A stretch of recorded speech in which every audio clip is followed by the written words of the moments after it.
Morning, class. This morning I'm going to talk about the story of Joseph. This is a godly play story written by Jerome Berryman.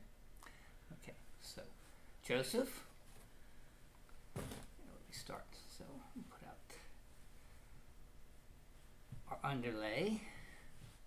So we have talked about the great family, and we know that the great family is growing. And Jacob had 12 sons, which really kick-started the great family. And one of those sons was named Joseph.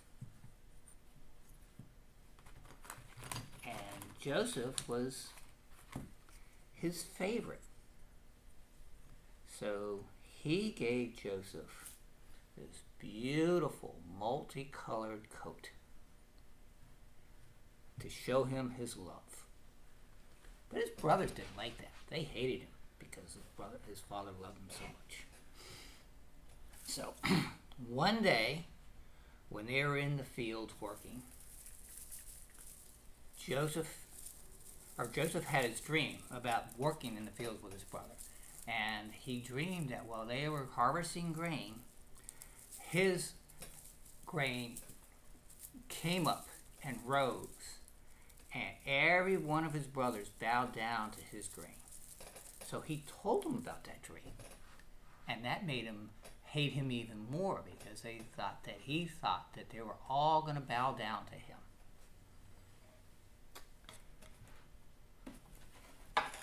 Then Joseph had another dream, similar dream. He dreamed that the sun and the moon and 11 stars rose up and that everybody bowed down to him. And he told that dream to his father and his brothers, and they were even more angry because they thought that he was now saying everybody, including Jacob and his wife, were going to now bow down to him. So one day, when the brothers were all out in the field away with the flocks, Jacob sent Joseph to go see them and see how they were doing. And when they saw him coming, they all said, "Let's kill him." And the oldest brother, Reuben, talked them in. They said, "No, let's not kill him. Let's capture him." So they captured him and they threw him in a pit. They took away his coat and they held him there. They put blood on the coat and they went back and they told Jacob that he had been killed by the wild animal. And this made Jacob very sad, and he cried. And then, shortly after that, a caravan came through of traders.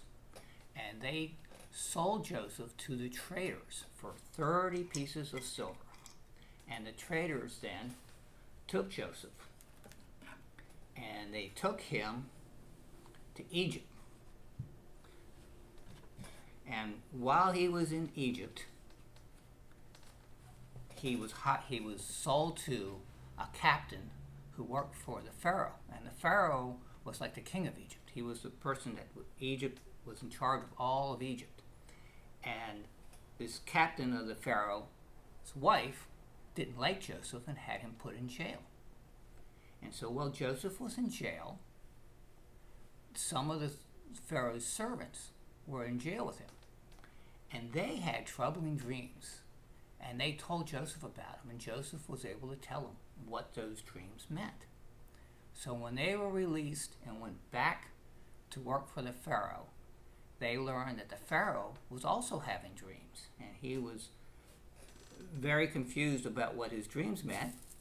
And they told him about Joseph being able to interpret dreams, so he sent for Joseph.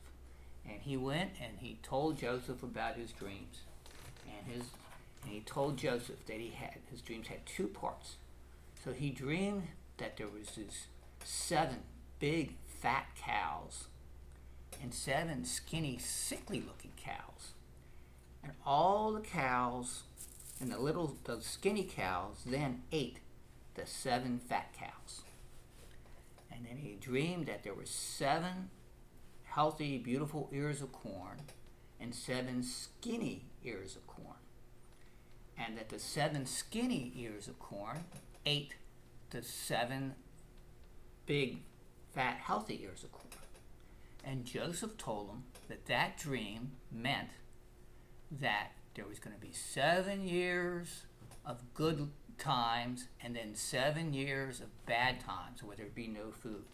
And he said, and that means that Egypt has to save their grain now and save it up for the 7 years so there will be food for the people for the 7 bad years. And so the Pharaoh agreed, and he put Joseph responsible for saving the grain. And just as Joseph said, that's what happened.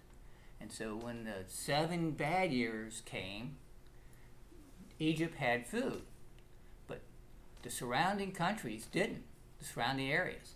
And so they sent, their people went to Egypt to beg for food. And Jacob sent 10 of his sons to go to get the food. And they came in and they had to come in and they bowed down to Joseph and asked for the food.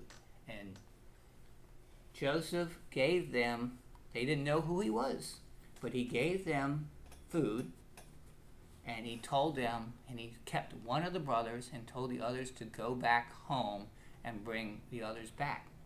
So they went home and they came back, and when they returned with all the brothers, and he told them that who he was, and he said that he had to go before them to save, so that they could save them, so that there would be food for everybody. And then all of Jacob's family then all came and they lived in Egypt for a long time. And they lived there and their children lived there. But their children were under a new Pharaoh, and the new Pharaoh didn't remember everything that Jacob had done for Egypt. And they were then made slaves. So the people of Israel became slaves, the people from Jacob's family. Okay. So that is our story. So I wonder what your favorite part of this story is. I wonder if there's a part of the story that's about you, or a part of this story that you're in, or maybe a story that means something to you. I wonder what is the most important part of the story. And I wonder if there's part of the story that we don't need. Okay. So think about those questions. You talk it over with your friends and your parents if you want. Or you could go do your work with your resources, or do whatever you want to do. But have a wonderful, wonderful week. See you all.